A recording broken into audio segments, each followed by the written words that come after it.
6차 산업 스토리텔링 프로젝트 7번째 비대면 강의를 시작하겠습니다. 지난 시간에 말씀드린 대로 이번 강의부터는 6차 산업이나 6차 산업 스토리텔링 관련된 직접적인 이야기보다는 6차 산업을 제대로 경영하기 위한 6차 산업을 경영하는 관련 사업체를 제대로 운영하기 위한 그런 기본적인 선행학습의 의미로서 과연 우리나라의 농업, 농촌, 농민을 둘러싸고 있는 주변 환경 또는 상층 구조, 구체적으로 법, 제도, 정책 이런 것들이 되겠죠. 우리나라뿐만이 아니라 글로벌 시대니까 외국에 관련되는 내용들도 소홀히할 수 없고요. 그래서 우리나라에서 6차 산업을 제대로 하기 위해선 그와 관련된 법제도 정책, 환경 이런 것들을 잘 알아야 될 필요가 저는 있다고 생각되는데요. 그래서 그걸 한마디로 농정이라고 한다면 농정과 관련된 공부 이야기들을 앞으로 몇 번의 강의를 통해서 여러분들하고 같이 얘기해 보도록 하겠습니다. 주제는 협동연대 대한국민농정, 제가 생각하는 농정의 바람직한 패러다임을 함축적으로 나타내는 표현인데요. 표지에 나타나듯이 제가 관련된 고민한 제가 생각하고 있는 바람직한 농정의 방향, 대안 이런 것들을 정리해 놓은 농부의 나라라는 책을 통해서 농정의 바람직한 올바른 합리적인 방향은 서로 협동하고 연대하는 대한국민농정이라야 한다 라는 이제 주장을 한 바가 있는데요. 그래서 이번 시간에는 먼저 농민 관련된 농정의 현황, 문제를 해결하기 위한 해법, 대안 이런 것들을 같이 공부해 보도록 하겠습니다. 이 그림은 우리나라 농정의 현실 그리고 전망을 나타내는 그런 그림이라고 할 수 있습니다. 일단 그 왼쪽에 녹색 그 원으로 되어 있는 부분, 그리고 오른쪽에 이제 주황색 또는 황토색으로 그림이 그려져 있는 부분, 이 서로 대립하거나 대척하고 있는 그런 구도를 이제 상징하는 의미가 있고요. 그 사이에 우리나라가 끼어 있습니다. 샌드위치처럼 또는 박쥐처럼 사이에 끼어 있고요. 왼쪽에 녹색으로 표시되어 있는 부분부터 어떤 의미인지 먼저 설명을 드리면, 일단 윗부분에 AIIB 아시안 인프라스트럭처 인베스트먼트 뱅크, 아시아 인프라 투자은행이라고 번역이 되고요. 그리고 밑에 이제 RCEP, 일단 이렇게 읽겠습니다. Regional Comprehensive Economic Partnership, 우리말로 번역을 하면 조금 어려운 의미인데요. 영내 포괄적 경제 동반자 협정, 이렇게 풀이할 수 있겠습니다. 이 녹색으로 표시되어 있는 진영이라고 굳이 표현을 하자면 중국이 주도하는 그런 진영이 되겠습니다. AIIB는 당연히 국제 금융 관련된 되겠고요. 그 다음에 RCEP라고 읽었는데 이거를 일단 이 얘기를 하는 사람들은 RCEP 뭐 이렇게 읽지는 않더라고요. 그들 사람들이 약속인 것 같은데 RCEP 뭐 이렇게 읽습니다. 이거는 역시 중국이 주도하는 새로운 경제동반자 협정이고요. 그리고 오른쪽에 이제 주황색으로 황토색으로 되어 있는 부분 윗부분부터 THAAD 이 이니셜로 이렇게 되어 있는데 그렇게 읽지 않죠. 터미널 하이 애티튜드 에어리어 디펜스 종말 단계 고고도 미사일 방어 체계. 굉장히 한때의 이슈가 아직도 이게 뭐 마무리가 안 돼 있는 그런 이슈인데요. 사드 뭐 이렇게 보통 있습니다. 성주 쪽에 사드 기지 구축되는 문제 때문에 국가적으로 큰 이제 이슈 혼란이 일어서 저기 있었는데요. 그리고 밑에는 그대로 읽습니다. TPP 트랜스퍼시픽 파트너십 환태평양 경제 동반자 협정. 이쪽 진영은 미국이 주도합니다. 우리가 이제 G2 그래서 세계 초강대국 미국하고 중국하고 국방, 무역, 무역을 비롯한 경제, 심지어는 국제 정치 질서 두 개의 초강대국이 대립하고 대척하고 있는 그런 세계 질서 속에 한국이라는 아주 작은 나라가 강소국이라고 굳이 긍정적으로 규정할 수도 있을 것 같긴 한데요. 그럼에도 불구하고 미국이나 중국에 비해서는 너무나 미약한 그런 세계 질서 속에 처해 있는데요. 농정도 다르지 않죠.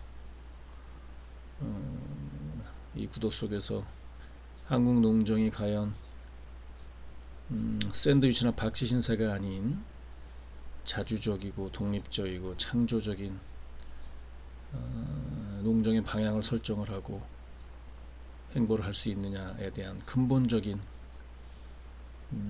의문 문의부터 먼저 하고 시작하는 게 우리가 지금 처해 있는 우리나라의 6차 산업이 놓여 있는 한국 농정의 현실을 제대로 이해하는 출발점이라고 저는 생각을 합니다. 저는 개인적으로 우리나라의 농촌, 농업, 농민의 현실, 농정의 현황을 고민하면서 이런 생각을 자주 합니다.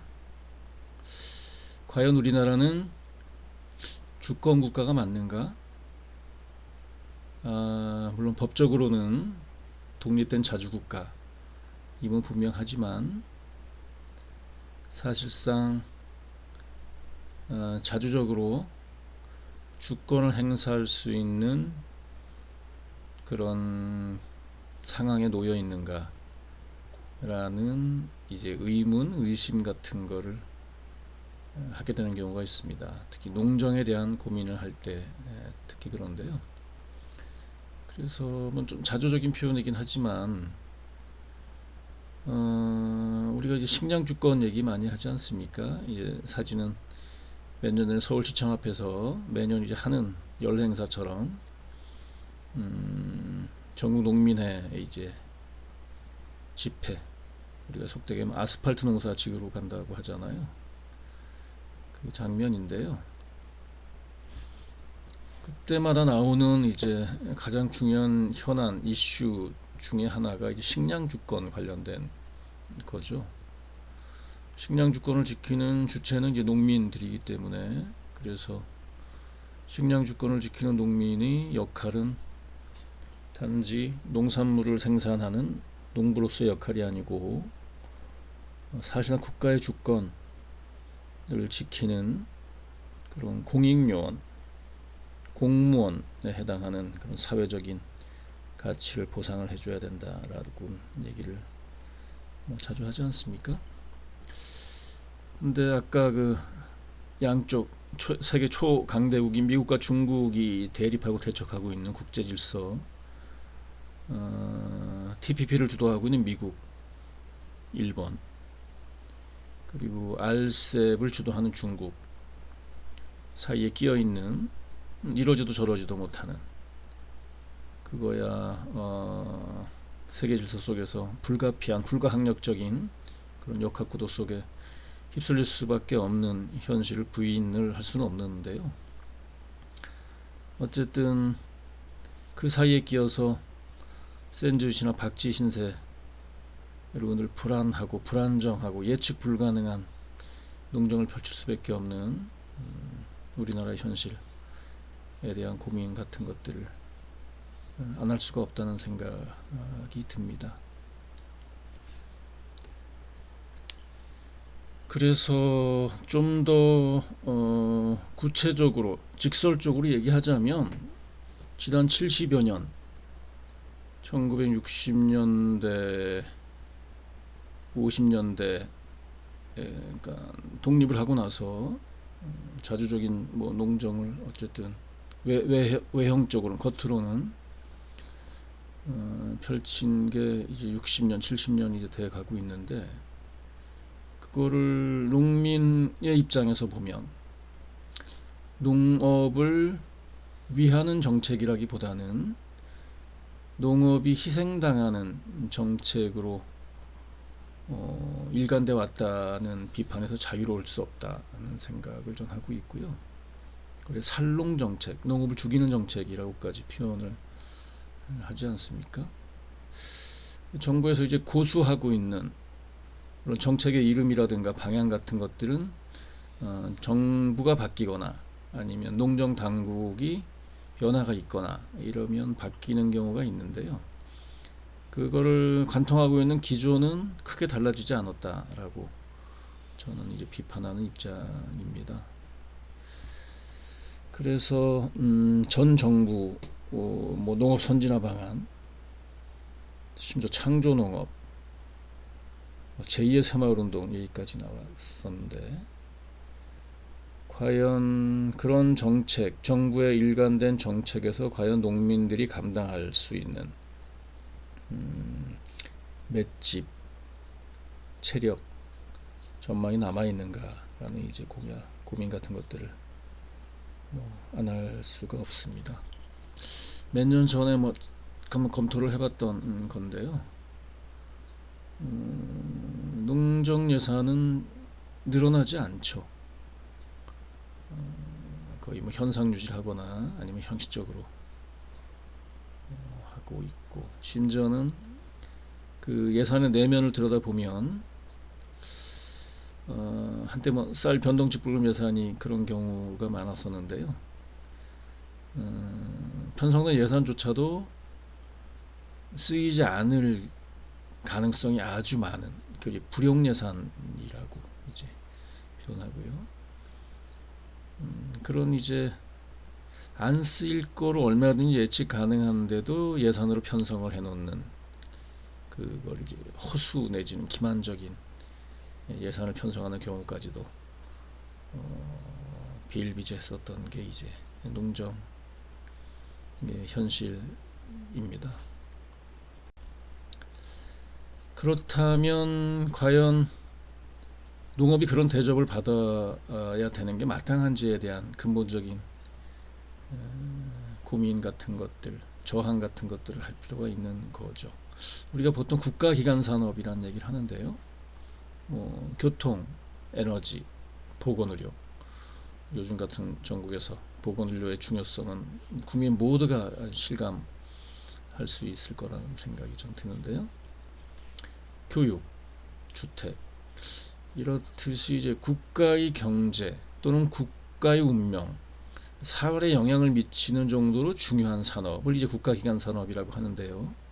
저는 뭐 농업을 산업이라고 분류하는 것도 약간 좀 부정적인 입장이긴 하지만,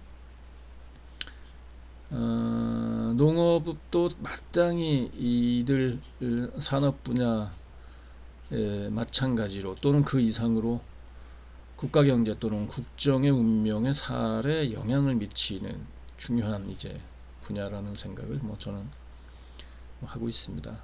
그래서 어떻게 보면 농사라는 일은 사사로운 개인 또는 민간에 맡길 것이 아니라 농지, 특히 생산 기반 시설, 농기업 등 아주 주요한 농업 인프라는 공공에서 책임지는 국유화도 하나의 방법이 될 수 있겠죠. 공공에서 책임을 져야지 마땅하고 합리적인 게 아닌가라는 고민까지도 하게 됩니다.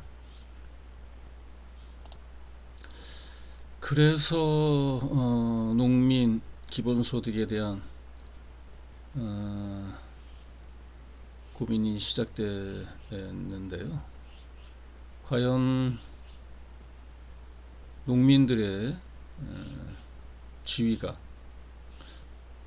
살롱정책에 60년, 70년째 시달려온 정부의 충분한 보호나 보상을 받지 못한, 대접을 받지 못한 농민들의 지위를 국가의 식량 주권을 지키는 공익요원으로서 공익요원화 또는 국가의 국가기관 산업을 지탱하는 공무원 같은 대접을 하는 공무원화가 현실적으로 가능한지에 대한 궁리를 이제 하면서 그 하나의 방법으로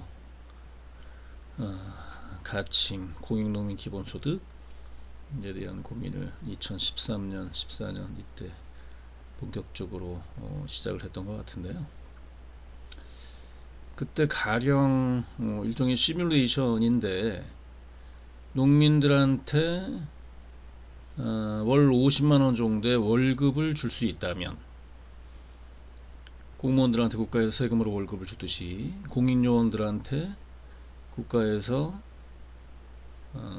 그에 걸맞는 보상을 해주듯이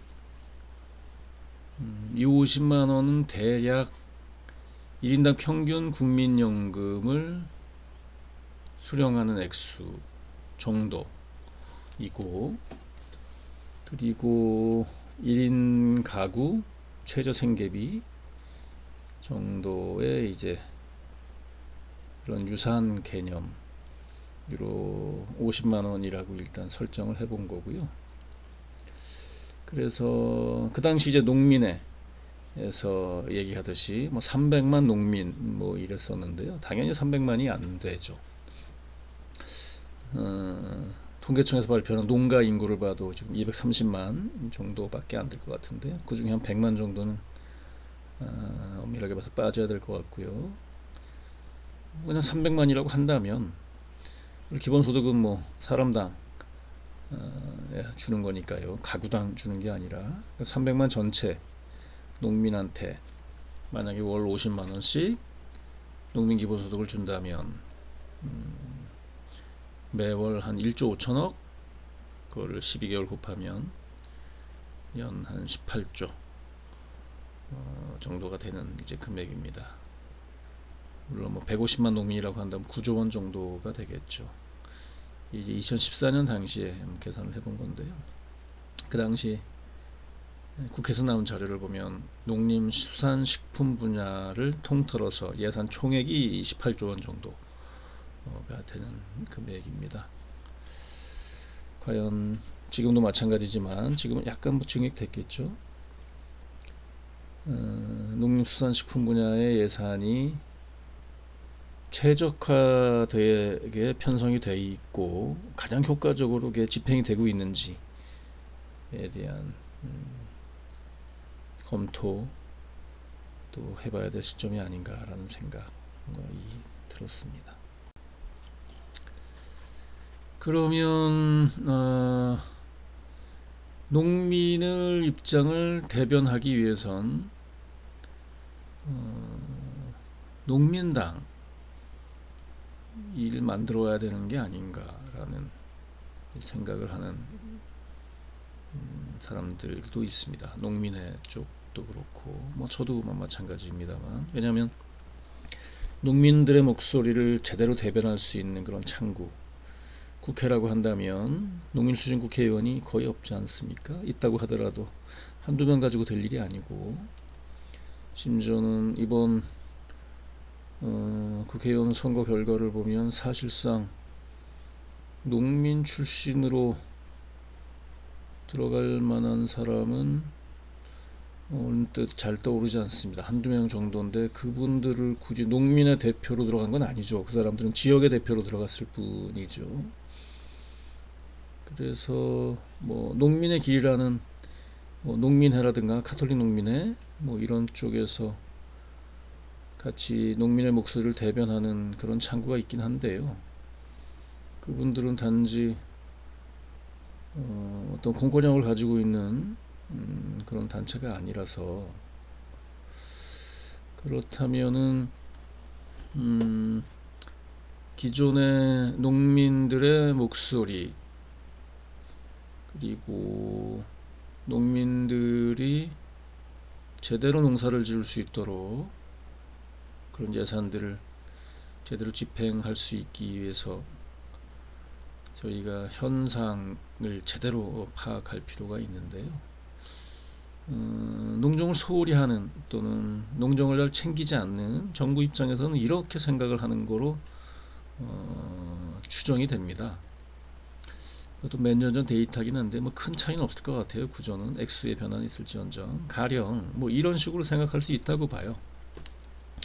우리나라의 국내 총생산 GDP 약 1200조 라고 한다면, 그 중에서 농업 생산액, 농업 전체가 생산하는 액수, 추정 액수죠.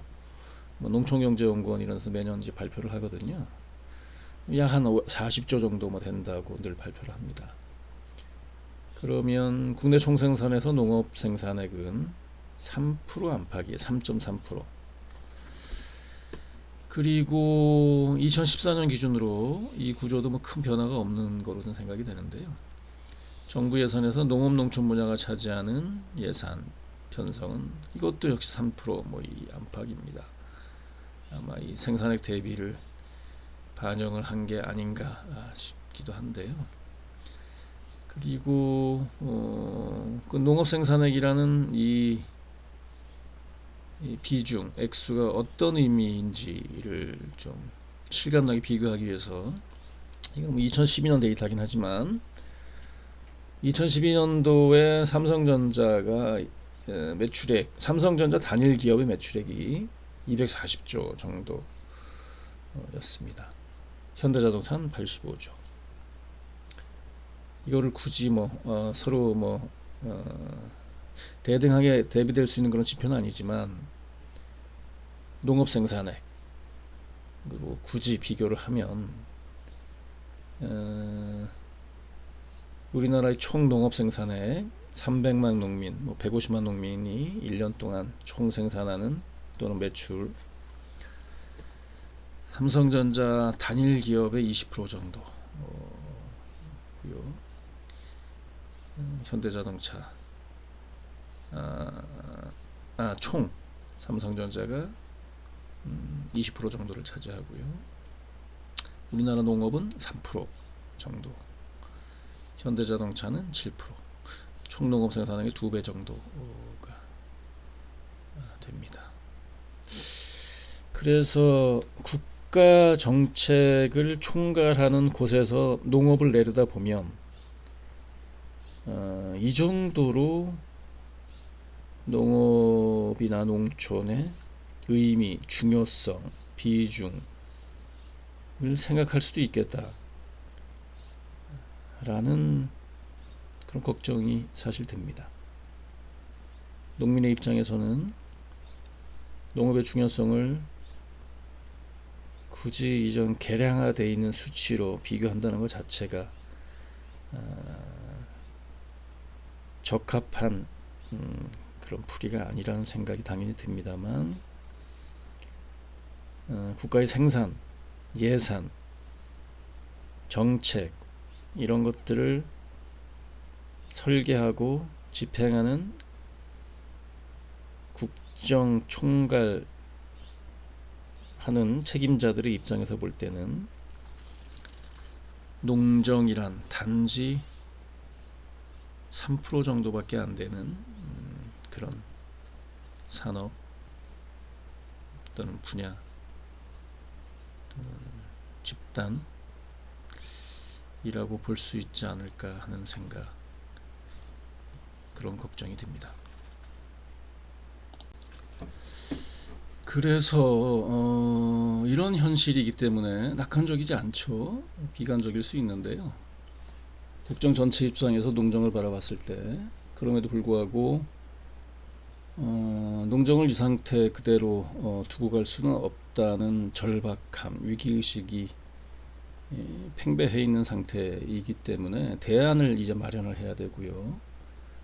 그래서 저는 농정 패러다임을 혁신하는 수준에서 변화가 있어야 된다라는 주장을 계속하고 있는 겁니다. 그래서 이번 시간부터 그와 관련된 얘기를 하기 위해서 지금 서론에 해당되는 부분을 제가 말씀드리고 있는 거고요. 그래서 이후에는 가령 협동연대 대한국민농정 20대 전략의제, 그에 따른 100대 실천과제를 앞으로 몇 번의 강의를 통해서 여러분들하고 같이 얘기를 해보도록 하겠습니다.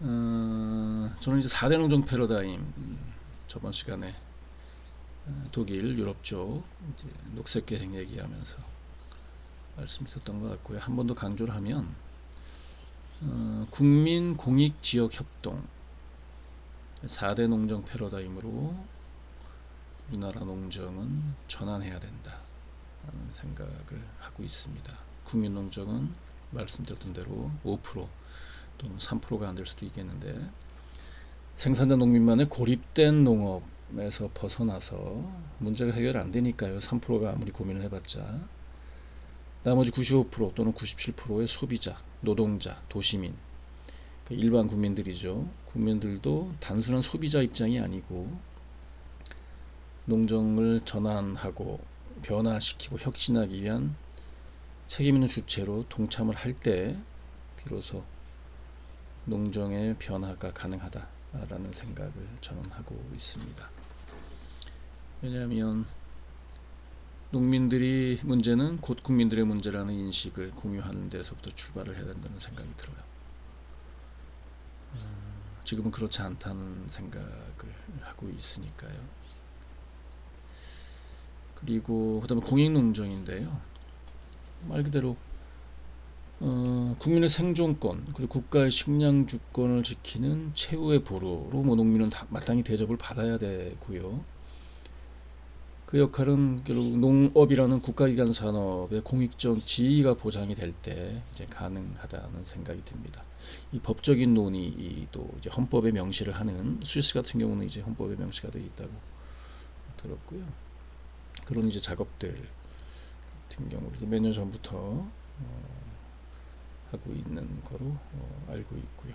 꾸준히 그런 노력을 해서 농업이야말로 국가기관 산업 그리고 공익행위라는 것들을 선언적으로 상징적으로 주장을 할 것이 아니고 아예 헌법에 명시하는 수준의 그런 특단의 노력들 같은 경우를 가시화시킬 필요가 있다는 생각이 듭니다.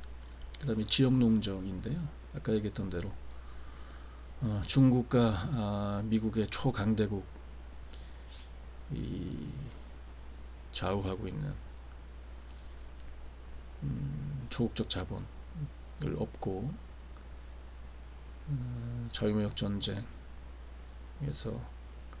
한국 농정의 승산은 사실상 없다고 봐야 되고요.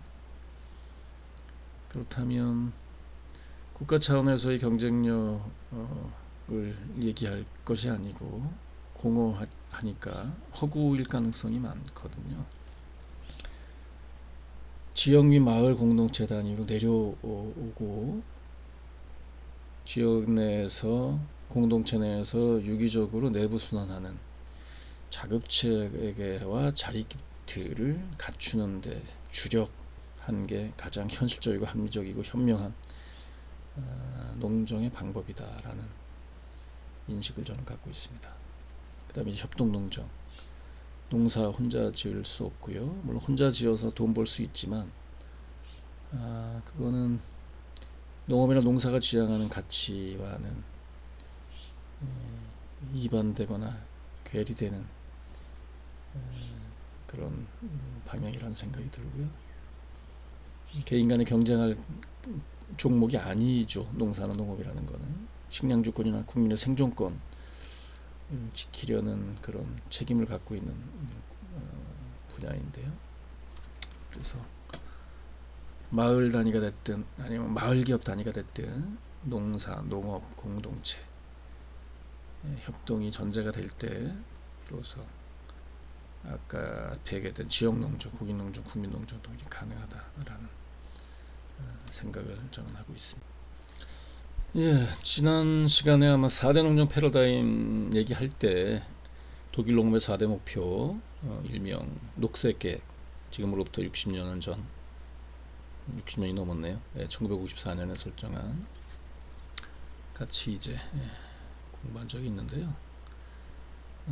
다시 한번 복습하는 의미에서 같이 한번 읽고 넘어가겠습니다. 첫 번째, 농민도 일반 국민과 동등한 소득과 풍요로운 삶의 질을 향유하며 국가 발전에 동참한다. 경쟁력 항상 소득 중대만 추구하면 대다수 소농들은 도태하고 인용한다. 당연한 얘기죠. 제가 아까 말씀드린 국민농정, 공익농정과 맥락을 같이 하는 그런 항목이라고 할 수 있습니다. 두 번째는 국민에게 질 좋고 건강한 농산물을 적정한 가격에 안정적으로 공급한다. 농산물을 가대 포장해서 비싸게 파는 것은 세금을 내는 국민을 배반하는 일. 농민들의 사회적 책무를 얘기하는 겁니다. 일반 국민과 농민들이 동등한 대접을 받으려면 경제적으로 사회적으로 본인들의 책무, 윤리를 당연히 지켜야 하죠. 그건 이제 사회적 합의의 전제 조건이라는 생각이 듭니다. 그 다음 세 번째는 국제농업 및 식량 문제 해결에 기여한다. 자국의 먹거리 문제 해결은 물론 먹는 것으로 다른 나라의 목을 조이지 않는다. 아까 얘기했던 거 글로벌한 국제 질서, 농업도 거기서 자유롭지 않은 현실이기 때문에 자국의 이익만 생각하는 그런 정책이 무의미할 수 있다는 인식을 이 사람들은 일찍이 하고 있습니다. 농업 공동체, 경제 공동체 정신이라고 할 수 있고요. 네 번째는 현실에 가장 밀착되어 있는 그런 과제입니다. 자연과 농촌의 문화 경관을 보존하며 다양한 농식물을 보호한다. 농촌의 자연 문화 경관은 모든 국민이 즐길 권리, 사유화될 수 없다는 말이고요. 국도변, 아름다운 호숫가에 상점도 간판도 들어설 수 없다. 이 네 가지 항목이 제가 아까 주장했던 농정 패러다임의 전환의 맥락과 취지를 같이 하고 있다고 저는 생각을 합니다. 그래서 독일을 비롯한 유럽은 또는 유럽연합은 공동 농업 정책을 공유로 하고 있습니다. CAP라고 부르고요. Common Agricultural Policy라고 하고요. 그에 따라서 1999년도에 새로운 농정 패러다임을 설정을 합니다. 살고 싶은 농촌 의제라는 이름으로 원칙들을 이제 세 가지를 정합니다. 유럽연합의 활력 있는 농촌 어젠다를 위해서 첫 번째 원칙, 농업이 없는 농촌 발전은 없음.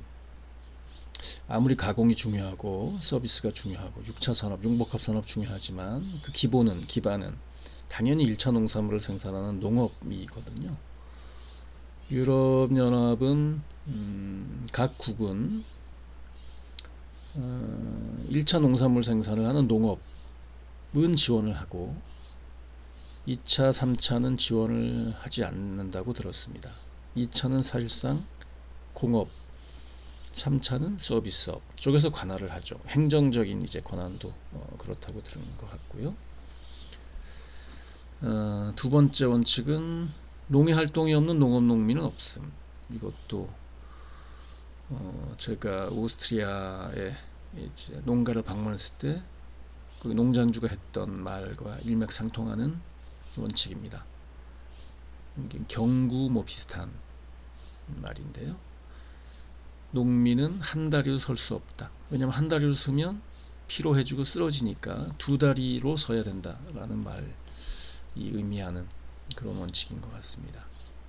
농사만 지어서 1차 농업만 해서 먹고 살 수 없기 때문에 2차 가공, 3차 서비스, 6차 산업을 통해서만이 농업과 농민이 존립 가능하다, 유지 가능하다라는 말 이해가 됩니다.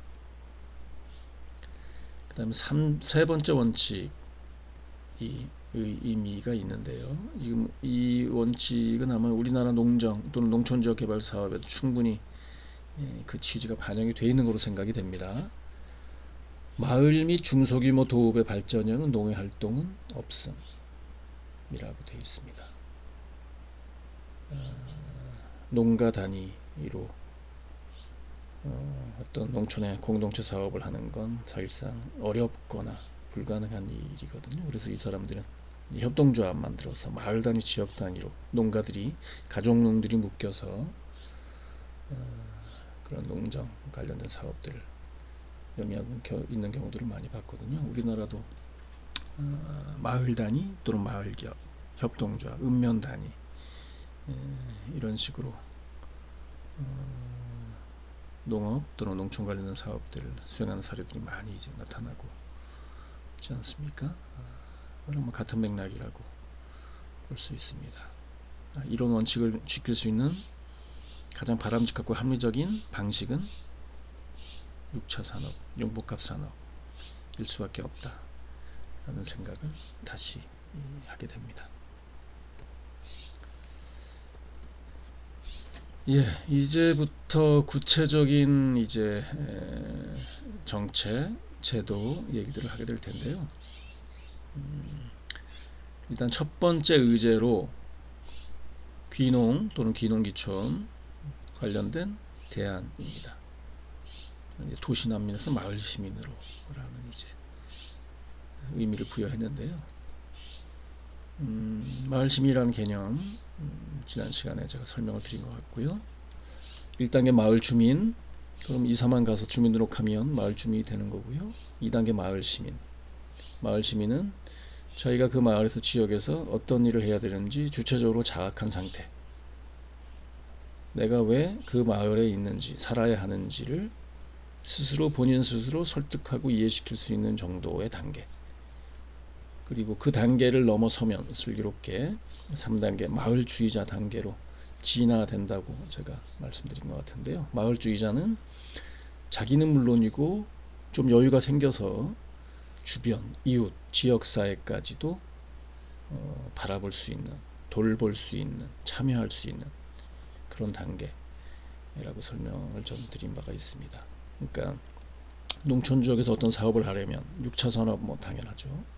마을 주민 아니라, 농민 아니라 마을 시민 또는 좀 더 바람직하게 생각한다면 마을주의자 단계까지 올라서 있는 사람들이 많이 내려와서 살아야 된다라는 말씀을 드린 적이 있는 것 같습니다.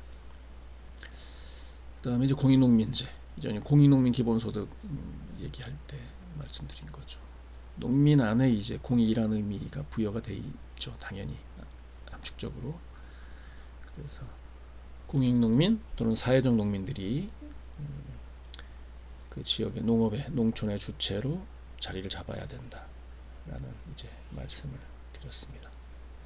영국이나 유럽에 가면 이제 지역주권법이라는 게 있는데요. 뭐 로컬리즘 액트, 지역에 있는 공유자산들을 농민들이 활용할 수 있도록 법제화되어 있어서 농촌 지역에서 여러 가지 마을 공동체 사업을 하는 데 있어서 중요한 기회나 기반을 제공해주는 그런 법으로 작동하는 것들이 있습니다. 그래서 저는 이제 수년 전에, 작년인가 재작년에 이제 국가균형발전위원회 공모, 정책 공모에 같이 뭐 농촌 유휴시설 사회적 경제 자산은행이라는 제안을 해서 채택이 된 적이 있는데요. 뭐 이런 겁니다. 예를 들면 우리 지역에 빈 농협 창고가 있는 거예요. 요새 그런 사례들이 많이 나타나잖아요.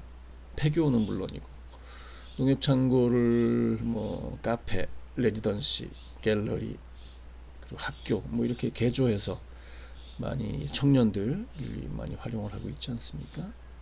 근데 이제 그런 시설을 이용하려면 개인이 그 시설, 유휴시설에 접근을 해서 이용하는 건 상당히 어려울 수 있기 때문에 공공에서 각 지역에 흩어져 있는 유휴시설들을 관리하고 그걸 필요로 하는 귀농인 또는 청년들 또는 지역에 있는 원주민들 또는 협동조합 같은 마을기업 것들을 매각하거나 임대하거나 활용할 수 있도록 중개하고 알선하고 관련되는 여러 가지 비용들 같은 경우도 연결시켜주고 이런 공공 프로그램 기관을 만들자는 제안을 한 적이 있죠. 네, 가칭 지역경우 사회적 경제 자산은행 또는 사회적 자산은행 운영 흐름도 간략한 운영 흐름도고요.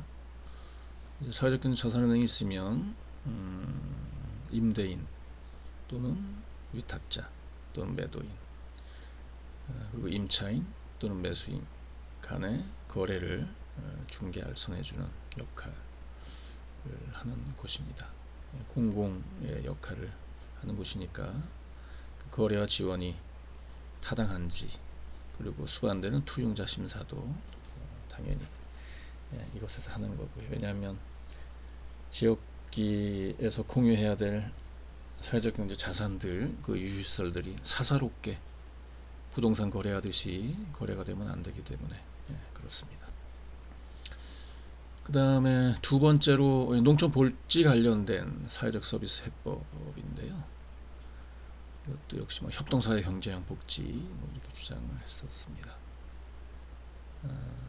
사회적 기업이 중심이 되는 복지 서비스 단지 정해져 있는 수동적인 복지를 수혜받는 것보다는 좀 더 생산적이고 창조적인 예를 들어서 그 수혜자들의 일자리 소득원까지 창출할 수 있는 그런 방법을 모색해야 될 때라는 생각이 듭니다.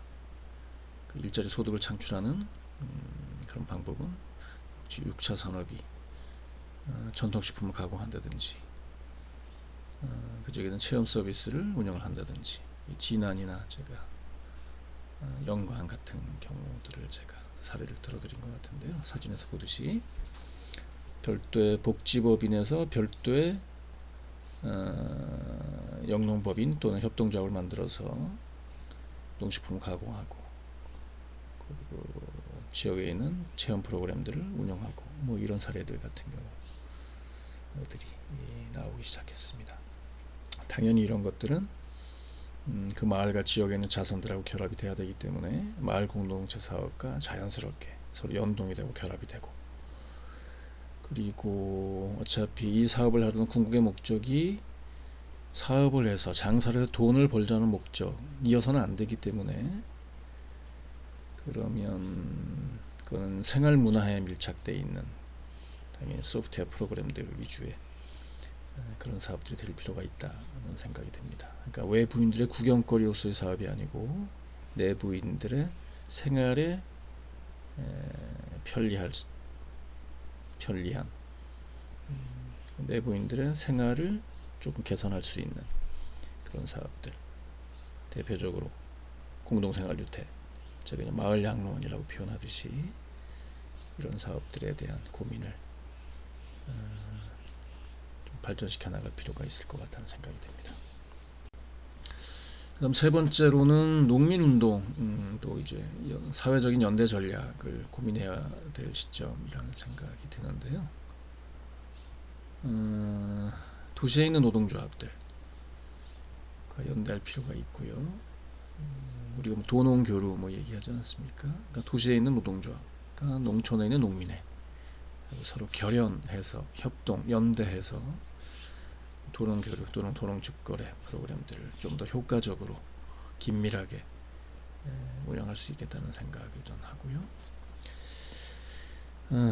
그런 역할을 할 때 농협도 가지고 있는 것들이 많기 때문에 좀 더 농민들한테 다가가서 그런 프로그램들이 조금 활성화될 수 있는데 적극적인 역할, 좀 주체적인 역할 할 필요가 있다는 생각을 합니다.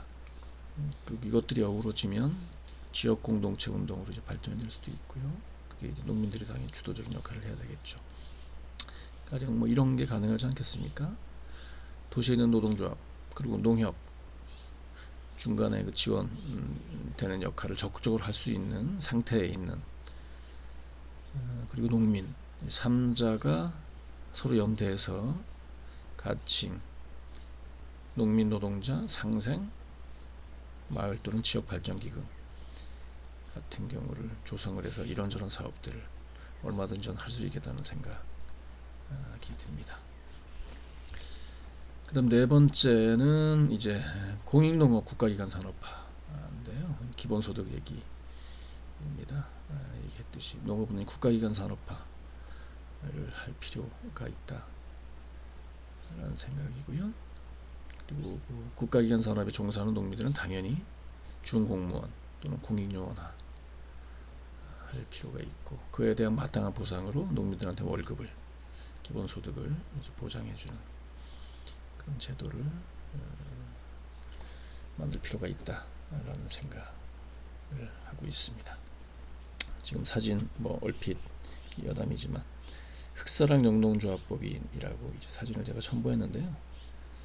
저기 사천에 예전에 이제 그 국회의원 하시던 강기갑 의원이 이제 낙향하셔서 이제 뭐 농사 매실 농사 주로 짓고 계신 것 같은데 요새는 미생물 관련된 어떤 새로운 사업을 펼치고 계시고 거기 갔을 때 찍었던 사진이고요. 사진에 나온 아이가 이제 강기갑 의원의 아들이었던 거로 제가 기억이 되는데요. 그러니까 이 아이들 청년들이 농촌에서 농사를 영위하기 위해서 이 공익농업을 국가기관 산업하고 각각 농민들한테 기본소득을 주는 그런 제도가 마련이 될 필요가 있다는 생각이 들었습니다. 지금은 이제 뭐 농민 기본소득, 뭐 심지어는 농민수당, 뭐 이런 것들이 많이 이제 일반화돼 있어서 농민들이나 일반 국민들의 이제 이해가 많이 있는 것으로 저는 생각이 되는데요. 제가 생각하는 농민 기본소득은 뭐 이런 겁니다. 이게 뭐 딱 정해져 있는 답이 있는 건 아니고 뭐 100가지, 1000가지 경우의 수가 나올 수 있는 이제 거라서 이게 2013년 말 정도에 제가 뭐 정책 공약을 개발하는 작업을 하면서 정리해 본 것들이고요. 일단 이제 3단계로 일단 설계를 한번 해봤습니다. 첫 번째 단계에서는 두 가지 이제 방안이 가능할 것 같다는 이제 설정을 했어요. 첫 번째는 청년 공익 영농요원제, 그리고 지역 단위 공익농민 기본소득제. 청년 공익 영농요원제는 일단 18세에서 법적으로는 40세지만 일단 18세에서 한 50세 정도를 대상으로 하는 거고요. 청장년이죠. 엄밀하게 따지면. 그리고 10만 명 정도를 선발을 합니다. 선발 기준을 만들어야 되겠죠. 그리고 최소 5년 이상 월 한 150만 원 정도, 그래서 연간 예산이 한 1조 8천억 원 정도 들어갑니다.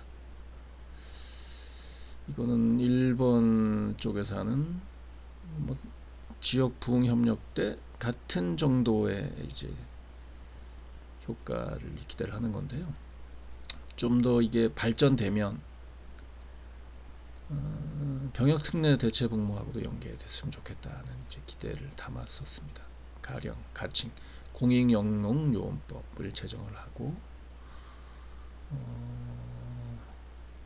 군대를 일반적인 군대를 가지 않는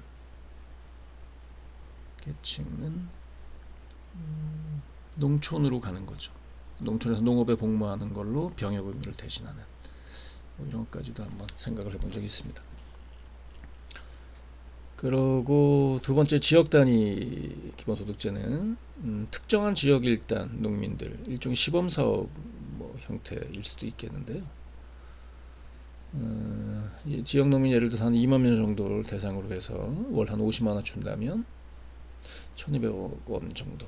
이 정도면 굳이 뭐 중앙에서 국가 단위에서 굳이 결정을 하지 않아도 광역이나 이런 쪽에서 얼마든지 시행할 수 있는 제도라는 생각이 듭니다. 이거는 법이 아니라 이제 조례 정도로도 가능한 상황이 되니까요. 그 다음에 2단계로 넘어서면 두 가지 방안입니다. 일단 경제적인 상황에 따라서 영세농, 기초생활연금제, 그리고 연령에 따라서 고령농, 노인들이죠. 기초생활연금제. 영세농 제도는 이거 뭐 정부에서 정해놓은 기준이니까요. 소득 인정의 하위 30% 농민을 대상으로 합니다. 그러면 한 뭐 300만이었다고 봤을 때 전체 농민이 90만 명 정도 영세농 월 한 50만 원 주면 1년에 5조 4천억 정도가 됩니다. 그리고 이하는 고령농 65세 이상이죠 노인이. 이것도 역시 90만 명 마찬가지고요. 농민 기초생활보장법이라는 걸 일단 제정을 하고 법적으로 이 경우에 가령 소요되는 예산 5조 4천억 원은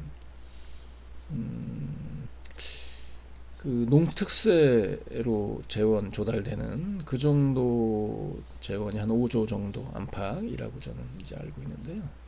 농특세는 말 그대로 농업 농촌 농민만을 위해서 쓰여져야 되는 목적세잖아요. 실제로 그렇지 않다고 전 들은 것 같은데요. 그 정도의 규모입니다. 얼마든지 현실 적용 가능한 그런 예산 범위라는 생각이 들고요. 그 다음에 마지막 3단계 이제 최종 단계죠. 국가에서 나서야 되는 공익농민 기본소득제 모든 농민입니다. 농민을 300만이라고 봤을 땐 저는 뭐 150만도 안 된다고 보는데요. 월 한 50만 원씩 아까 얘기했던 대로 18조 150만이면 9조 정도입니다. 농민 기본소득법을 제정을 합니다. 요새 이제 그 제에서는 그 농민단체들이 모여서 농민 기본소득 전국운동본부라는 게 결성이 돼서 기본소득법 제정 관련된 이제 노력들을 본격적으로 하고 있는데요. 그 차원에서 뭐 시행을 할 수 있을 것 같은 생각이 듭니다. 그 다음에 이제 사회민주적 농민 분야의 이제 다섯 번째 과제로 여성 농민에 대한 사회적 가치 부분입니다. 여성 농민들이 차지하는 비중이 상당히 높는데요. 실제 영농 현장에서도 그렇고, 근데 아직까지 법적으로 사회적으로 합당한 지위나 대우를 보장받지 못하고 있는 이제 현실입니다. 농민수당 얘기할 때도 이제 그 시행되는 이제 지자체마다 농가 단위, 세대주, 경영주 이제 지급이 되는 형태이기 때문에 여성 농민 특히 여성 농민의 차원에서는 그에 대한 문제 제기, 불만 같은 것들이 있는 게 이제 현실이지 않습니까? 우리나라 이제 여성 농민들이 차지하고 있는 위상을 여실히 나타내주고 있는 장면이라고 할 수 있습니다. 근데 다행히 얼마 전에 여성 농민 공동 경영주 제도 어쨌든 법제화가 됐고 여성 농민들한테는 공동체 사업 같은 경우도 우대해서 지원되는 항목들도 있고 뭐 여성 농민들이 일자리를 개발하는 노력들도 하고 있는데요. 아직 부족하다는 생각이 들고요. 그래서 사실상 공동 경영제가 도입이 됐지만 현실적으로 시행이 되기 위해서는 현장에서 부딪히는 여러 가지 문제점들이 있기 때문에 그것들을 해소하는 노력들도 계속 해야 되겠다는 생각이 듭니다.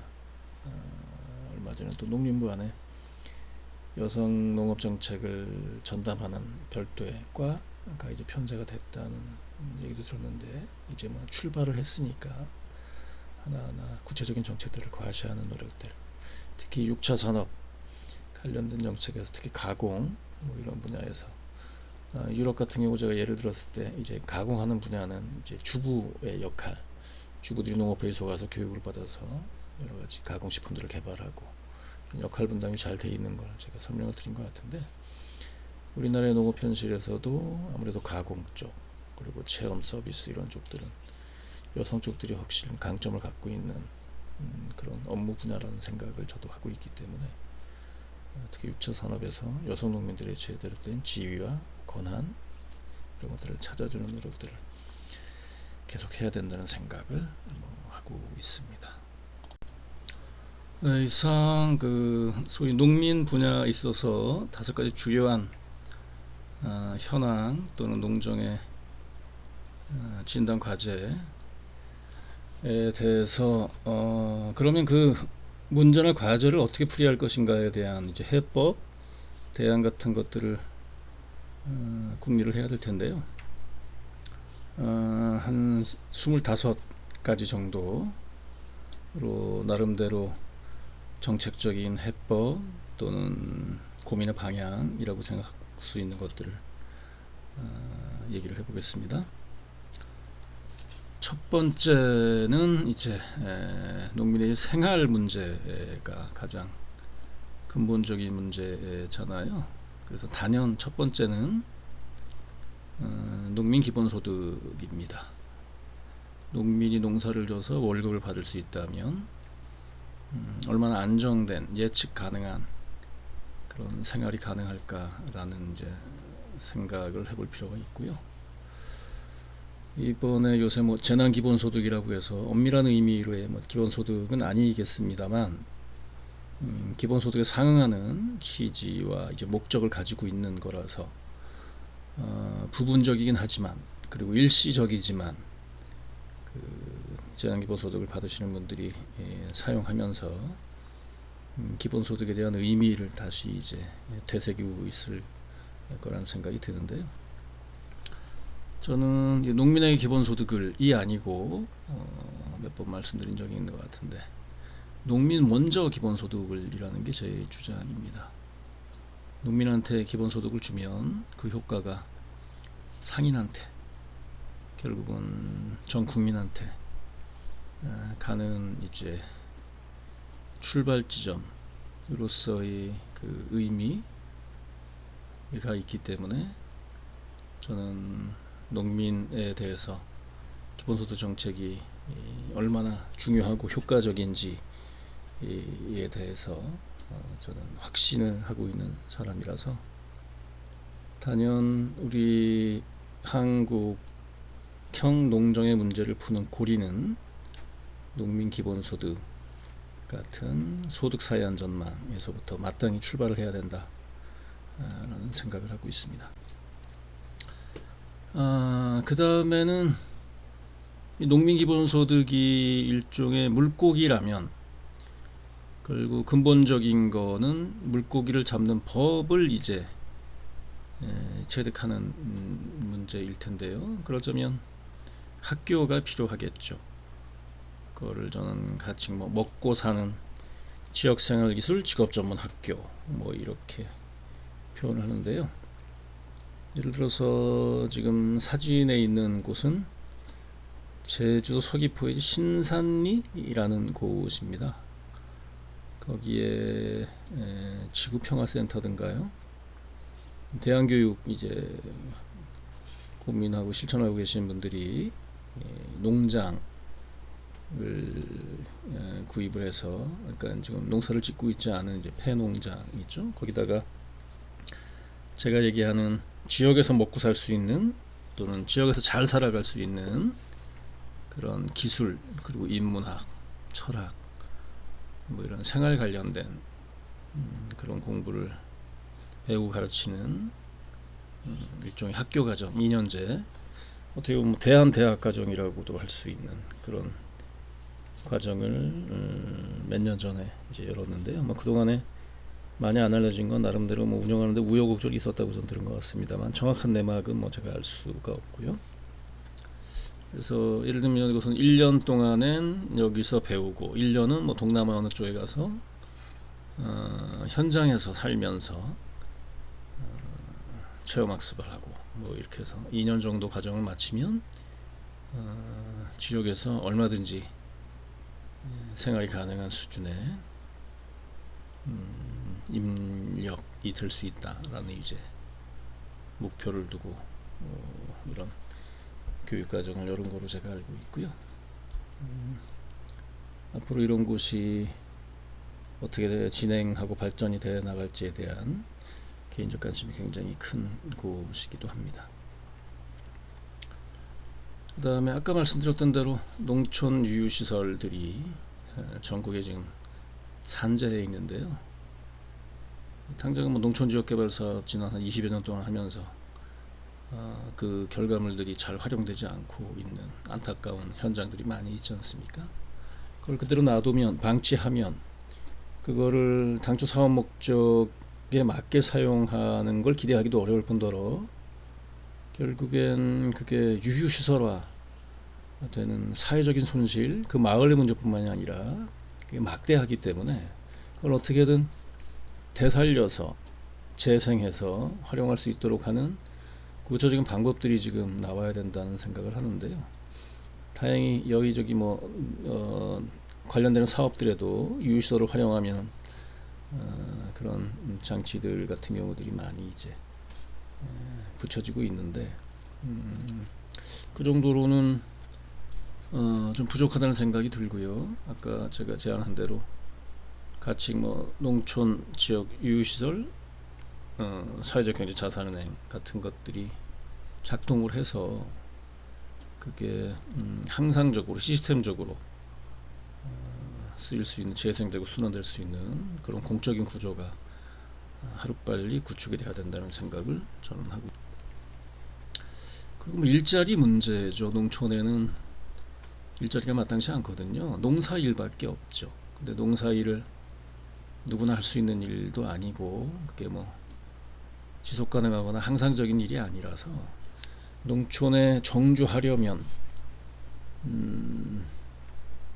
도시에 생활하는 직업인들하고 똑같이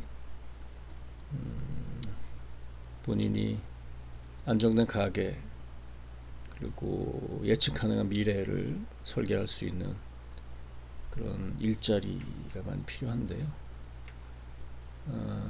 찾아보면 농촌에도 사람이 살고 경제가 있는 곳이라 할 만한 일자리들이 있는데 제 개인적인 체험으로는 그 일자리하고 사람하고 매칭을 시켜줄 수 있는 통로, 장치가 없는 문제가 있는 것 같습니다.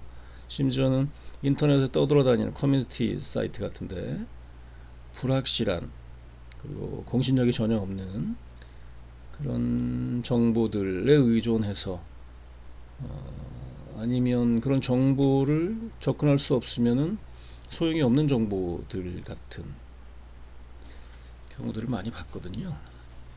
그러니까 기존에 떠돌아다니는 정보들만 잘 갈무리해서 그거를 누군가가 연결을 시켜줄 수 있는 장치가 있다면 훨씬 더 일자리를 서로 주고받는 구인구직 시스템이 훨씬 체계적으로 작동이 되지 않을까라는 생각 같은 걸 하고 있습니다. 그 사진은 그 구례에 있는 아이쿡 생협에서 운영하는 자연드림 파크인데요. 이 언론에 많이 이제 알려져서 아이쿡의 일종의 생산기지가 들어섰고요. 농업단지 자리였었는데 농업단지에서 계획이 바뀐 거죠. 그래서 지역에 많은 일자리들이 생겨서 지역 주민들, 심지어는 그 결혼이주 여성들도 여기서 일자리를 찾아서 하고 있는 사례들을 봤습니다. 이거는 공기관에서 한 게 아니라 민간 차원에서 어쨌든 있는 그런 현상이기 때문에 이게 좀 더 공적인 영역 쪽에서 가령 뭐 농촌형 구인구직센터 같은 것들이 상시적으로 작동할 수 있었으면 하는 그런 기대가 있습니다. 그 다음에 일종의 공공사회주택인데요. 뭐 LH공사 이런 데서도 하고 있는 거긴 하지만, 예를 들면 사진이 제주도에 있는 한 마을의 이제 사례인데요. 제주도는 어떤 사례가 있냐면, 제주도 마찬가지로 특히 농촌 지역은 아이들이 없어서 학교, 초등학교가 이제 폐교될 위기에 처해 있는 학교들이 많은 거죠. 그 폐교 위기를 벗어나기 위해서는 아이들이 학교를 다니게 해야 되는 뭐 정책이 있어야 되는 건데, 이게 말로는 되지 않는 거라서 유인할 수 있는 그런 인센티브가 당장 필요합니다. 그 마을로 들어와서 살아갈 수 있어야 되니까요, 그 가족이. 그래서 제주도는 어떤 제도가 있냐면, 취약 연령 있는 아이를 둔 가족들에게 보시다시피 다세대 주택 형태의 주택을 이제 제공해놓은 그런 인센티브가 있습니다. 뭐 사실상의 뭐 무료에 가까운 그런 조건으로 임대를 해주는 거로 제가 기억을 하고요. 그래서 이 제도 때문에 학교들이 살아나고, 그리고 교육 커리큘럼도 좀 더 충실해지고 혁신적이 되고, 뭐 이런 사례들 같은 경우가 많이 본 것 같습니다. 그 다음에는 이제 농민복지의 질과 관련된 이제 해법들을 고민을 해봤는데요. 농어촌 특별세라는 게 있죠. 한 5조 정도 거치는 거로 되어 있는, 이게 농림부 예산의 한 3분의 1 정도를 차지하는 거죠. 굉장히 비중이 높은 거고요. 당초 이게 목적세로 이제 설정이 된 거라서 5년씩 이제 계속 갱신이 되는 그런 특별한 그 세거든요. 그래서 현재는 당초의 목적대로 농민, 농촌, 농업만을 위해서 집중적으로 쓰여지지 않고 있는 거로 이제 평가를 받아서, 그거를 차라리 농어민의 복지 관련된 쪽에 집중해서 농어촌 특별세를 사용할 수 있도록 하는 뭔가 제도적인 장치, 그런 것들이 필요하지 않나라는 생각들을 합니다. 그 다음에 의료복지 관련된 것들인데요. 당연히 보건의료 국가기관 산업이고, 국가에서 공공에서 책임져야 될 영역이죠.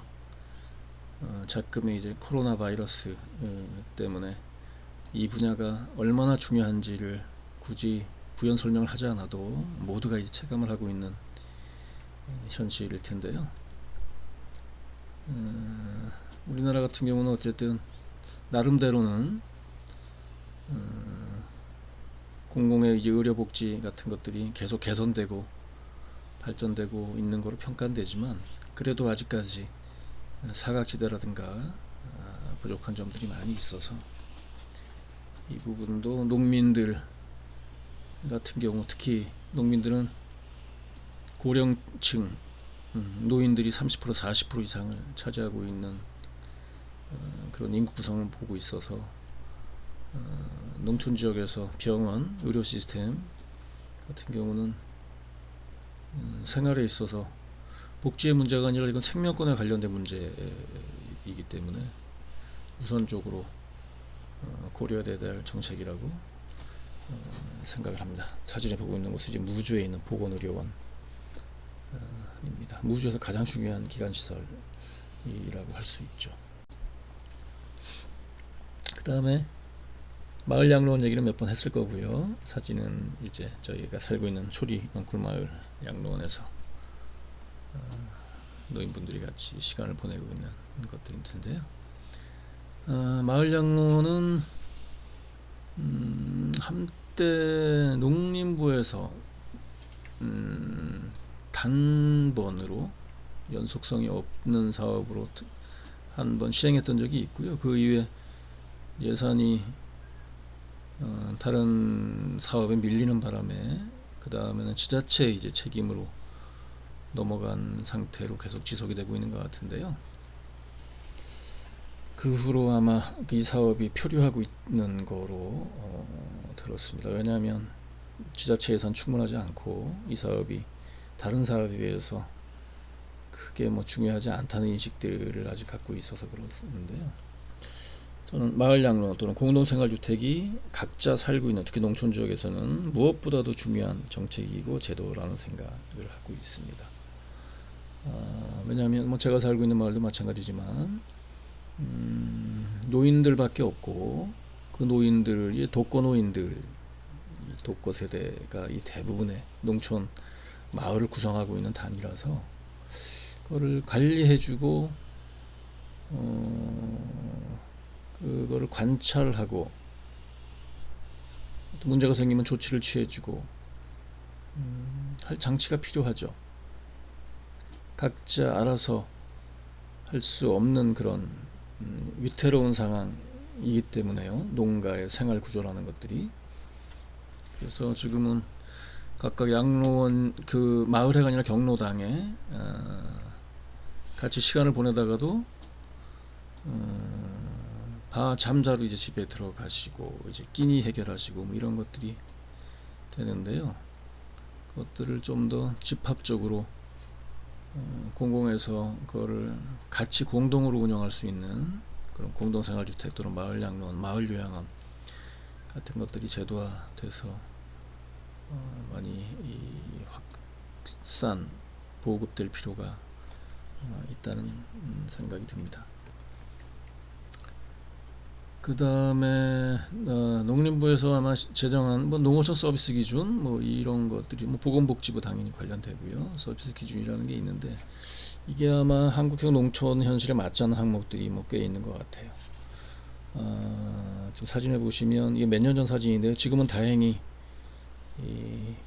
이런 버스들이 다 이제 퇴출이 되고 교체가 됐는데요. 몇 년 전만 해도 저 다 녹슨 이제 버스가 무주 국민들의 대중교통을 책임지고 있었습니다. 상징적인 장면이라서 제가 사진을 보여드리는 거고요. 농어촌의 서비스 기준 항목들이 뭐 여러 가지가 있거든요. 제가 뭐 일일이 그 항목들을 다 기억할 수는 없고요. 현실에 맞는 그리고 좀 효과적인 그리고 합리적인 그런 기준으로 다시 설정이 될 필요가 있다 라는 생각 같은 게 듭니다. 그리고 이런 뭐 농촌 지역의 사회복지 공동체 중요하죠. 사실 진안에 있는 그 마령면의 이제 복지 법인에서 별도로 운영하는 마이산 향기라는 좀 적극적인 복지 개념의 제가 사례라고 말씀드린 것 같은데 그 마령면 주민 주로 할머니들이죠. 할머니들의 일자리를 만드는 별도의 회사를 만들어서 뭐 사회적 기업에 해당이 되는 거죠. 그래서 좀 더 적극적인 복지 개념으로 접근하는 마을 전체가 하나의 사회복지 공동체로 돌아가는 그런 시스템도 필요하다라는 생각이 듭니다. 그러니까 마을 단위에서 기본적인 사회복지를 책임질 수 있는 그런 사회복지의 생태계를 만들 필요가 있다는 생각이 듭니다. 국가에서도 책임져 줄 수는 없으니까요. 그 다음에 세 번째 주제는 이게 농민과 노동자 관련된 것들인데요. 아까 잠깐 언급한 대로 농민회, 어떤 지역의 농촌 지역의 농민회 그리고 도시 지역의 어떤 노동조합 서로 결연을 맺어서 직거래도 하고 교류도 하고 그리고 어떤 기간을 둬서 노동조합에서 농민에 들어와서 옛날에는 농할 뭐 이런 게 있었듯이 그런 것들도 도시에 있는 노동자들이 와서 서비스를 해주고 뭐 이런 식의 좀 더 긴밀하고 유기적인 관계가 맺어지면 이게 결국엔 3% 또는 5%의 농민과 95%, 97%의 국민들, 노동자들이 협동하고 연대하는 대한국민농정의 가장 중요한 출발 지점, 고리가 될 수 있다는 생각이 듭니다. 불특정 다수의 국민들에 대해서 연대하자, 협동하자라고 얘기하는 그런 구호성 그런 주장보다는 한 지역의 농민의 그리고 한 도시의 노동조합, 여기는 뭐 상급단체라는 그런 단위도 묶여져 있으니까 얼마든지 전 연대, 서로의 이해가 맞는 그런 접점을 만들어서 연대가 가능하다는 생각이 듭니다. 경남 쪽에서 뭐 한때 뭐 그 농민회하고 경남 지역 농민회 그리고 경남 쪽에 뭐 민주노총 쪽에서 뭐 이 정도까지는 아니더라도 서로 결연해서 그런 취지의 사업을 진행했던 적이 있다는 제가 뭐 뉴스 정보를 본 적이 있는데요. 뭐 그 이후에 아마 제대로 진행이 안 됐던 걸로, 원인은 제가 정확하게 알 수는 없지만 서로 간에 연대를 했을 경우에 어떤 실익이 있는지에 대한 좀 더 구체적이고 실질적인 검토를 좀 더 해서 이런 사업을 진행하면 대한국민 농정을 실천할 수 있는 가장 효과적인 방법이 되지 않을까라는 생각을 저는 합니다. 저는 농민과 노동자하고 연대하는 사업에 있어서 이 부분에 저는 사실상 제일 관심이 있고 가장 당장이라도 할 수 있는 가장 현실적인 과제라는 생각이 들어요. 농민과 노동자가 서로 배우고 가르치는 학교를 만드는 거죠. 예를 들면 농촌에는 아까 얘기했던 대로 유휴시설들이 많이 있거든요. 교육장으로 활용을 할 수 있는. 그래서 그걸 가령 노동조합의 연수원, 그 노동조합의 연수원의 의미는 도시에 있는 일반 기업들의 연수원일 수도 있는 거죠. 그래서 그 장소에서 노동자들이 갖고 있는 여러 가지 경험과 경력과 정보, 기술 이런 것들을 농민들한테 가르치고, 농민들은 노동조합원들한테 농민농업, 농촌에 대한 관련된 여러 가지 경험, 생각, 기술, 농사짓는 기술 이런 것들을 서로 가르칠 수 있는 그런 장을 마련을 하면 농민과 노동자가 교류하고 협동하고 연대하는 가장 구체적인 장면이지 않을까라는 생각을 합니다. 그리고 농촌에는 이제 아이들, 청년들 일부 있으면 그들한테 같이 할 수 있는 워크샵, 프로그램, 문화적인 것이든 아마 적정기술 관련된 것이든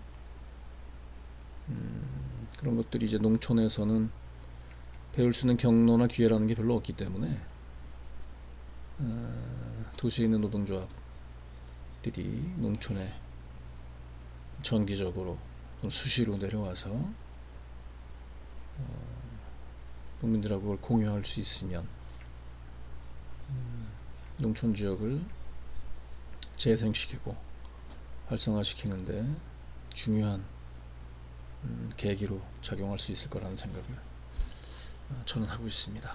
그러다가 나중에는 노동자들이 은퇴하거나 아니면 도시 생활을 정리를 할 때 얼마든지 언제든지 그 농촌 지역에 내려와서 농민들하고 같이 협동해서 어울려서 뭔가 새로운 일을 모색할 수 있는 그런 준비를 하는 그런 과정이 될 수도 있겠다는 생각을 저는 하고 있습니다.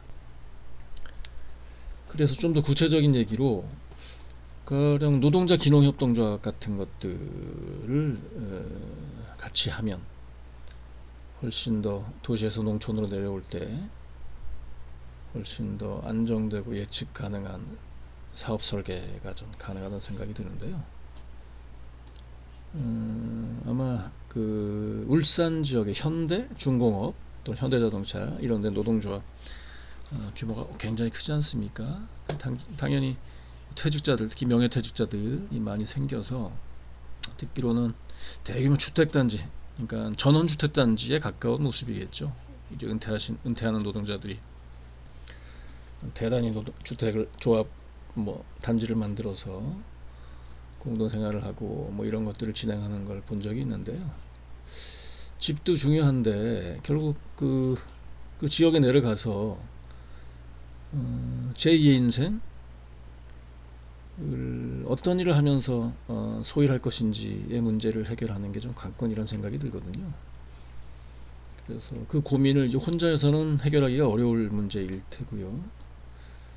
귀농하는 노동자들이 은퇴자 귀농 협동조합 같은 것들을 같이 결성을 해서 농민들하고 같이 아까 얘기했던 그런 귀농 이후의 생활을 준비하는 프로그램 같은 것들을 같이 만들어서 미리미리 천천히 철저히 준비를 하면 훨씬 효과적이고 성공적인 은퇴, 귀농이 가능하지 않을까라는 생각을 합니다. 사진은 순창에는 귀농이천지원센터인데요. 저기서는 이제 단기 과정이긴 하지만 뭐 한 달에서 한 달 반 정도 농촌생활학교 뭐 이런 것들을 이제 운영을 해서 제가 또 그 기대하는 농촌 지역에 내려와서 무엇을 하면 살 것인지의 문제를 해결하는 노력들을 하고 있습니다. 몇 년째. 당연히 일반적인 그냥 귀농이란 무엇인지에 대한 것들 위주로 이루어져 있는 그런 일반적인 귀농 교육보다는 당연히 효과가 있는 것으로 평가가 되고 있고요. 이런 것들이 조금 더 확산되고 또는 심화되는 그런 단계가 필요하다는 생각을 하고,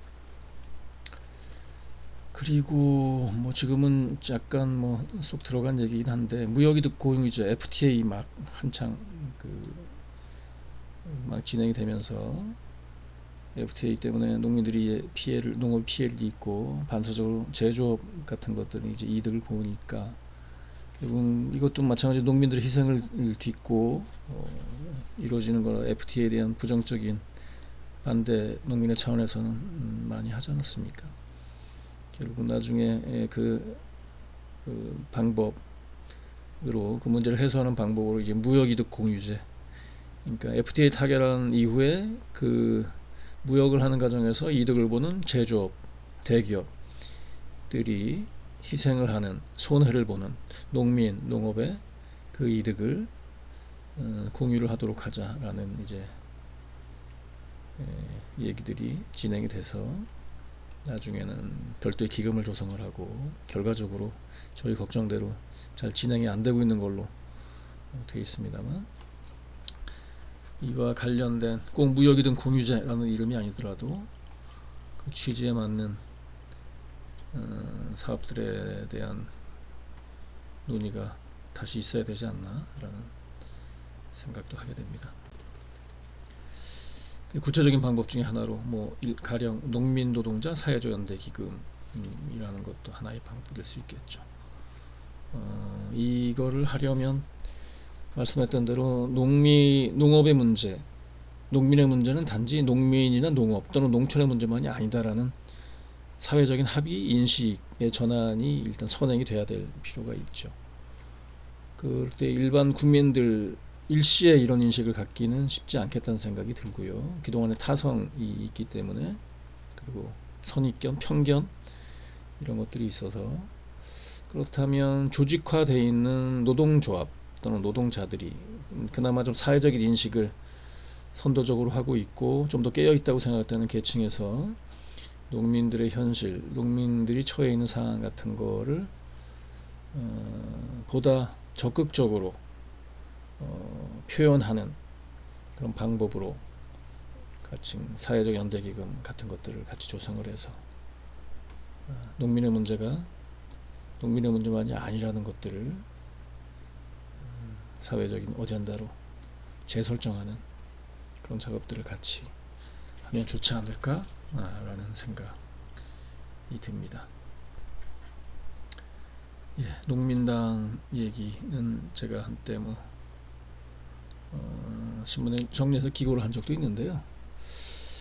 안타깝게도 농민의 목소리를 대변할 수 있는 창구, 아까 얘기했지만 스피커가 없어서 사실상, 물론 국회 농림해양수산위라는 데가 있어서 의원을 한 10몇 명 정도가 농민들의 농업의 목소리를 대변한다고 되어 있긴 한데 그 구성원 자체가 농민은 당연히 아닐 뿐더러 농업의 현실, 농업의 절박함 같은 것들을 농민만큼 체감하는 그런 상태는 아니기 때문에 결국에 그런 생각이 있다고 하더라도 예산 문제, 그리고 다른 사업, 다른 부처의 사업, 또는 그보다 더 중요하게 생각되는 국제적으로 국정 과제, 농업 쪽 과제는 이제 밀려서 결국은 유야무야 되거나 그 무역이득 공유제 같은 게 대표적인 그런 사례잖아요. 그런 현실이 결국 반복이 되고 있어서 그렇다고 해서 농민 대표들을 국회에 많이 보낼 수 있는 것도 아니고 차라리 농민당을 만들어서 이번 국회 기본소득당 이 한 명 어쨌든 들어갔지 않습니까? 뭐 정상적인 방법은 아니라고 하더라도 그래서 기본소득당 같은 경우는 스피커가 생긴 거죠. 그 원내 의원이 한 명 있는 거하고 없는 거하고는 그건 하늘하고 땅 차이거든요. 결국 우리나라는 지금까지 예를 들면 녹색당이 농민의 목소리를 가장 크게 대변하고 있는 역할을 했는데 안타깝게도 농민당은 이번에도 국회에 입성하는데 실패했고요. 그렇다면 차제 조금 전략적인 고민을 새로 해서 농민당을 제대로 만들어서 스피커를 일단 갖추는 작업부터, 지금 농민의 목소리를 대변하는 창구가 여러 가지로 여기저기 산재되어 있는 형국이라서 일단 목소리, 내부의 목소리를 좀 정리해서 하나로 모을 필요가 있다는 생각이 듭니다. 얼핏 듣기로는 뭐 스웨덴인가 어디 유럽 같은 경우에도 농민당이 소수 정당으로 있는데 보수당이라고 합니다만, 그쪽 유럽 같은 데는 이제 연정을 주로 많이 하잖아요. 다수당이 혼자 독식하지 못하는 그런 구조이기 때문에. 그래서 사실상 농민당이 소수당이긴 하지만 연정을 구성할 때 일정 캐스팅 보트 역할까지 할 정도의 힘을 갖고 있는 그런 이제 사례도 이제 구경할 수 있는데요. 또 이제 남의 나라 일이 아니고 아스팔트 농사로 결국 해결되지 않을 문제라면 적극적으로 정치의 주체로 나서서 정책과 법을 결정하는 주체로 나설 필요가 이미 있다라는 생각을 저는 합니다. 그러기 위해서는, 그러니까 농민운동을 이제 제대로 하기 위해서는 정책 전문가가 이제 필요하죠. 제가 이제 몇 년 전에 농민의 뭐 워크숍하는 서로 얘기하는 자리에서 이런 제안을 얼핏 한 적이 있는데요. 농민의 목소리가 좀 더 힘을 가지려면, 설득력을 가지려면 구체적인 사례를 가지고 얘기할 때 아마 가장 설득력이 있을 텐데, 예를 들면 농민회에 유능한 회계사가 한 명이 있어서 농림부가 1년에 쓰는 15조 정도의 예산을 어떻게 쓰는지를 낱낱이 분석을 하면 거기엔 당연히 빈틈이 너무 많기 때문에 불용 예산, 그리고 허수, 처음에 그 가공으로 그 예산을 편성한 게 아닌가라는 의심을 사는 정도의 그런 항목들이 많기 때문에 그런 거를 구체적으로 조목조목 들고 농정당국을 상대를 하면 훨씬 설득력이 있고 실현 가능한 대안 정책들을 반영을 할 수 있을 것이다 라는 제가 얘기를 한 적이 있습니다. 노동조합에서는 그렇게 하는 경우들이 저는 있는 거로 저는 알고 있는데요. 물론 뭐 예산의 문제 이런 게 있겠지만, 그래서 뭐 회계 문제뿐만 아니라 관련된 농민 정책 전문가들이 많이 있을 필요가 있죠. 그 다음에 농민 학교도 생겼으면 좋겠습니다. 사진에서 보듯이 이제 홍성에 있는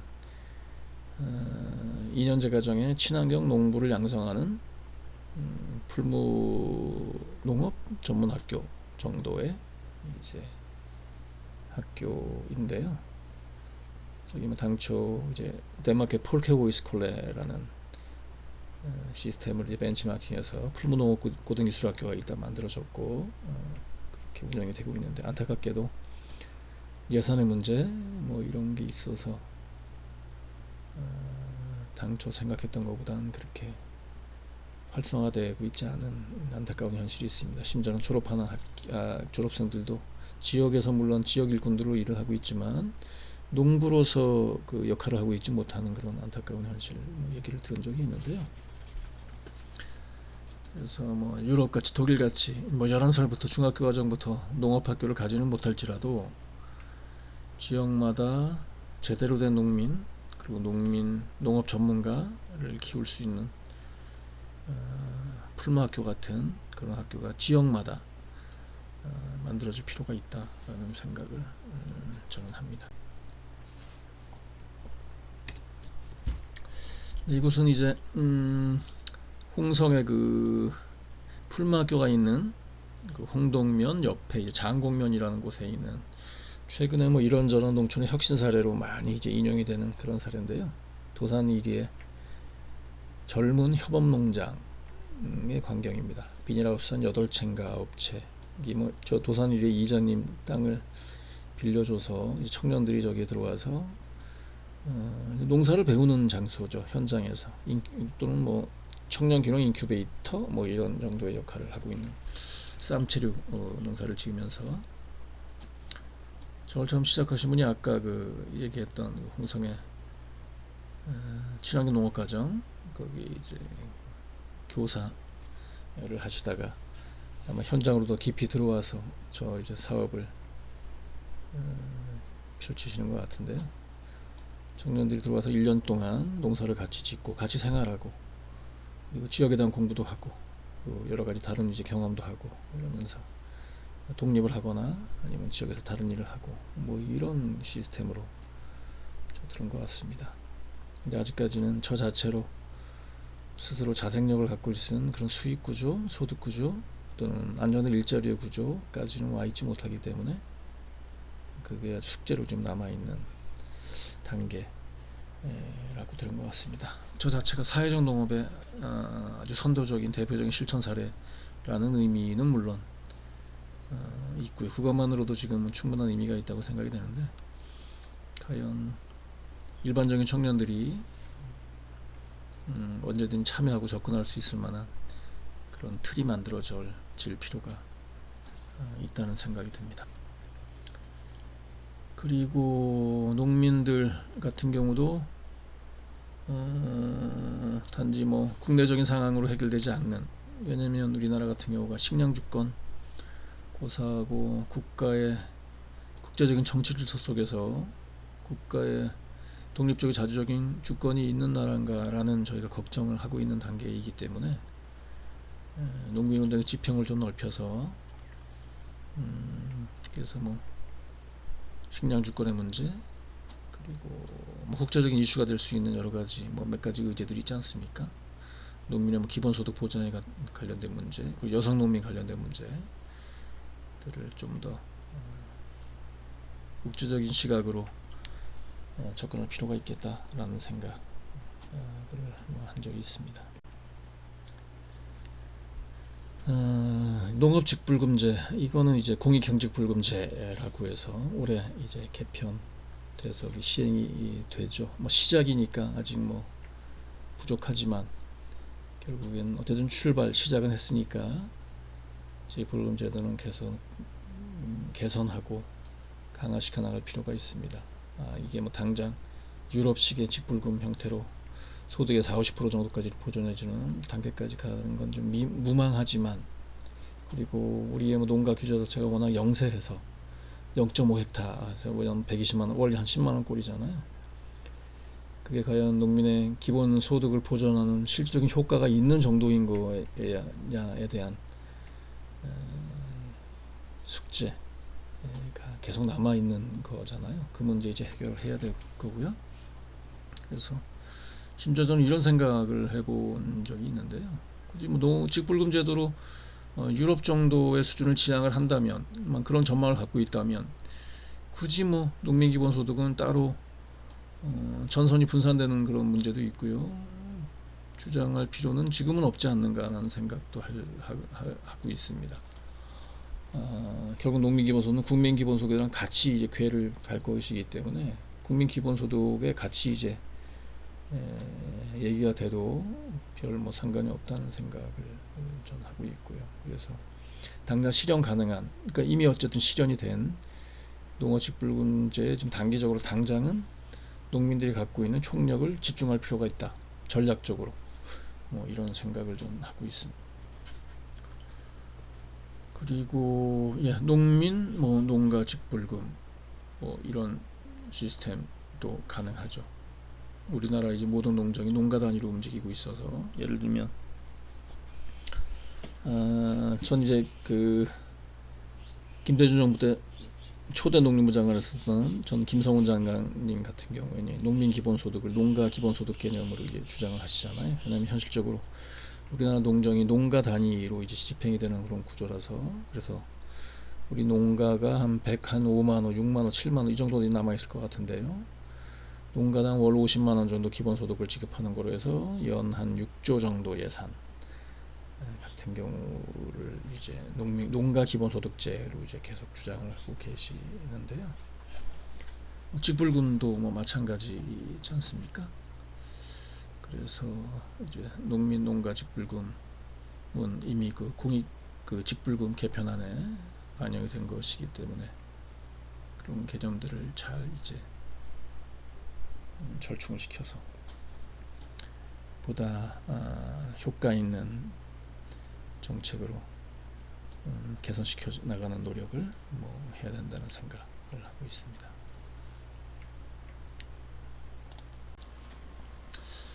그 다음에는 농민의 소득을 이제 보전하거나 증대시키는 또는 안정화시키는 소득 구조를 방법으로 농산물 가격 안정기금 같은 경우는 활발히 논의되고 있는데요. 최근 수년 사이에 특히 지자체 단위로 충북 뭐 이런 쪽이 활발하게 논의가 되고 있는 걸로 잘 알고 있는데요. 그러니까 지자체별로 조례 이제 제정하고 그리고 기금 조성하고 그리고 장목마다 우선적으로 뭐 그 지역에서 특별히 중요하게 생각하는 장목 위주의 이제 농산물이 선정이 될 텐데요.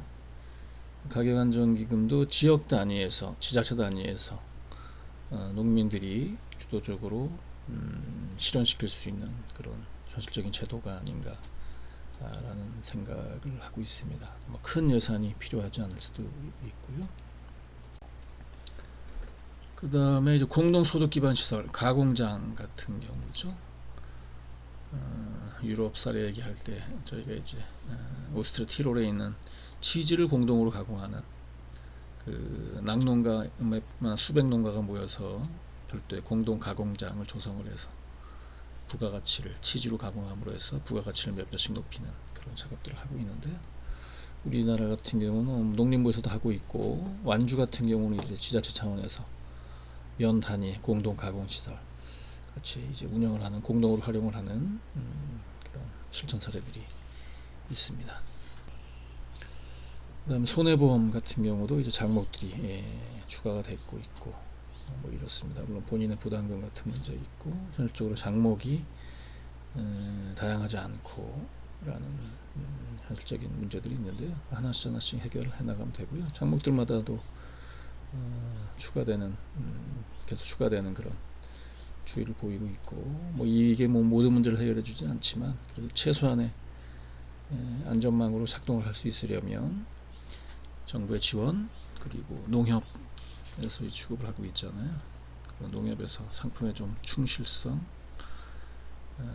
이런 것들을 조금 더 높이는 노력들을 계속할 필요가 있다라는 생각이 됩니다. 이상으로 7번째 그 협동여대 대한국민농정을 주제로 해서 특히 농민 분야에 관련된 해법, 우리나라 농정의 해법 그리고 대안들을 얘기해봤는데요. 다음 시간에 이제 농업, 농촌 그리고 농정 전반에 대해서 이렇게 나눠서 이제 더 추가적으로 말씀을 드리도록 할 거고요. 6차 산업 또는 농업을 제대로 운영하기 위해서 우리 농업이나 6차 산업 이 처해 있는 그런 사업 환경 기반이 어떻게 돼 있나, 어떤 상태에 와 있나, 어떤 수준에 있나, 그리고 앞으로 어떻게 진행이 될 것인지에 대한 법제도 정책 환경에 대해서 간략하게 같이 이제 고민을 해보는 시간을 가졌습니다. 오늘은 이상 7번째 강의는 마무리하겠습니다. 고맙습니다.